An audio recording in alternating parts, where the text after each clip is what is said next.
Okay, I have my coffee cup turned around so that I can hold it with my left hand. I'm normally used to holding my coffee cup with my right hand, so that right now I'm holding the camera with my right hand. So hope this works out.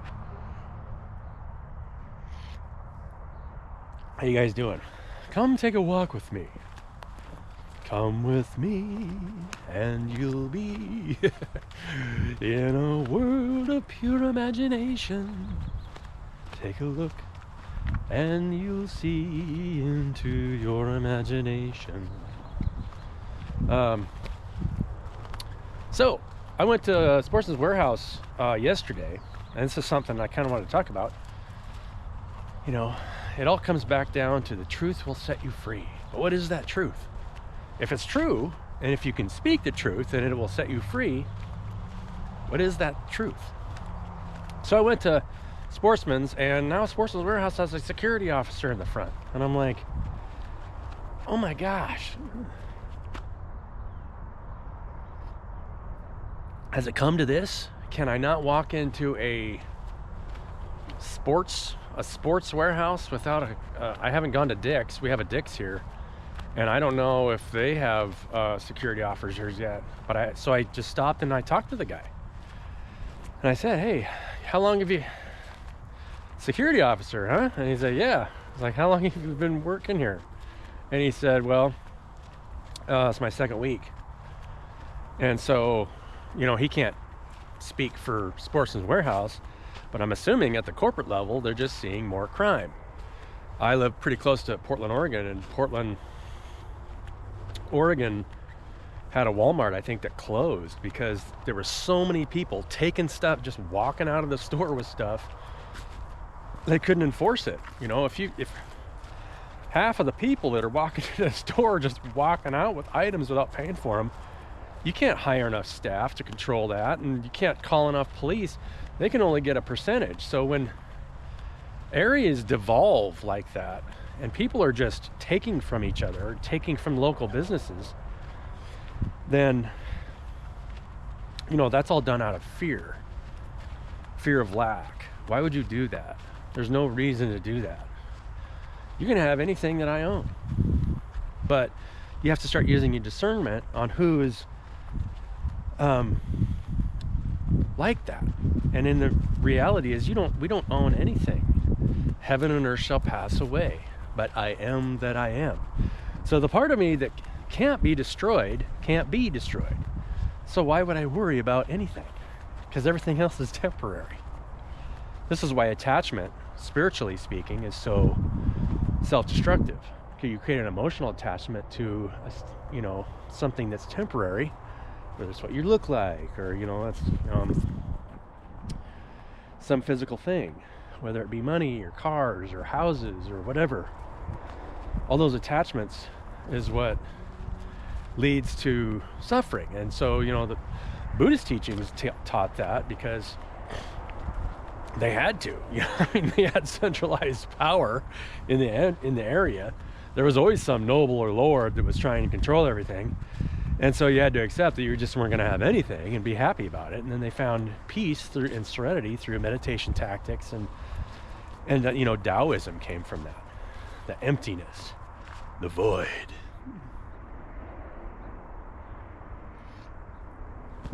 But Taoist doesn't teach the fun in creating and being able to enjoy each other's creations, because we want to still be able to do that. Why wouldn't we want to enjoy each other and our creations? But how do we do that without getting attached to it? The only way to really do that is to organize ourselves just like your own body's organized. You know, if our consciousness is non-local, and this is why, if you don't understand what you are, and you're that all-present I am, then you'll self-condemn. Self-condemnation is what causes the dysfunction. So anytime you're looking out there, if I say that I am, and you are not, then I'm lying to myself, because everything is I am that I am, creating from itself. Everything has a heart, its own source. Everything has its own parent, source of everything. So that truth in and of itself forces you to surrender to expressing the truth to yourself. Hence the purpose of this video. And all my videos, actually. Because if I can't express the truth to myself and tell you how much I love you, which is myself, there isn't anything that's not me. And so naturally, I would want to tell it that I care about it and I love it. And I treat it as myself. Treat your neighbor as yourself. Do as you're asked. Ask and it will be given unto you. All those things are those basic spiritual laws are based on the law of one. The law that everything comes from the same thing. And that's the ever-present I am. The creator and receiver of all things.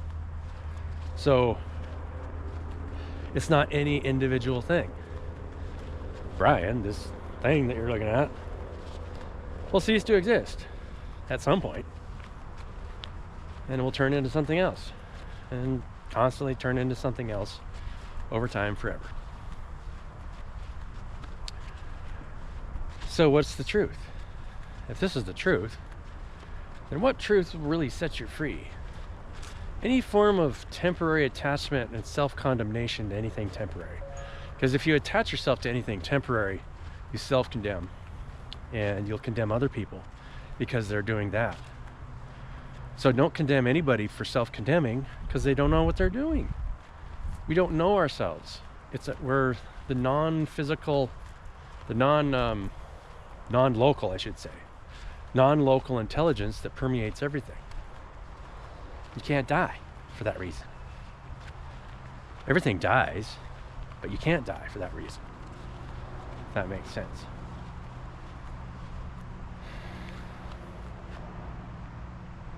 So if you never judge anything for judging itself, then you'll be free. And you'll always be in acceptance and gratefulness for everything that's around you. And that truth will set you free, because all the other truths and so much of the business community is caught in lies because they're trying to worship this external thing that's not them. And the only thing we should ever be worshiping is everything and each other, and the spark that drives us all, which is our love for one another.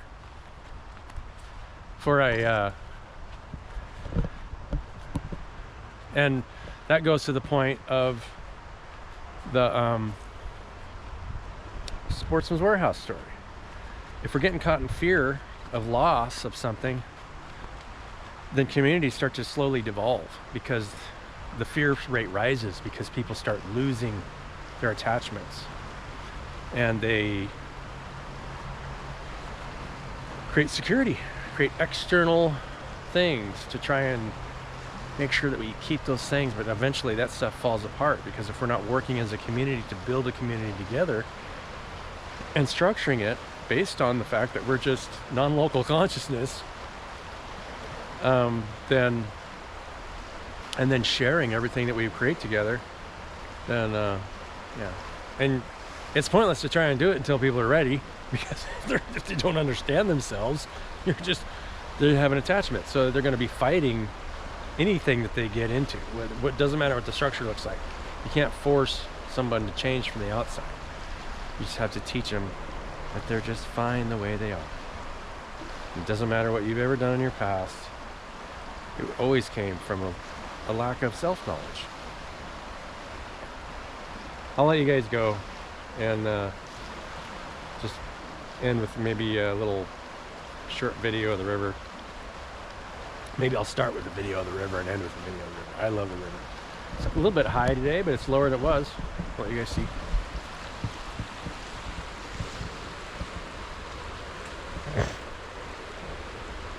I'll set this thing up on its tripod so you guys can chill out, and I'm gonna sit here while if I can set my coffee down without it spilling over.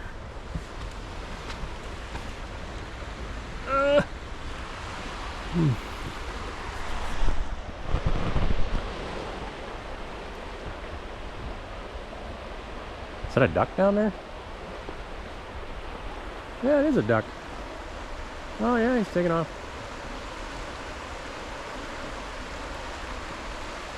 Let's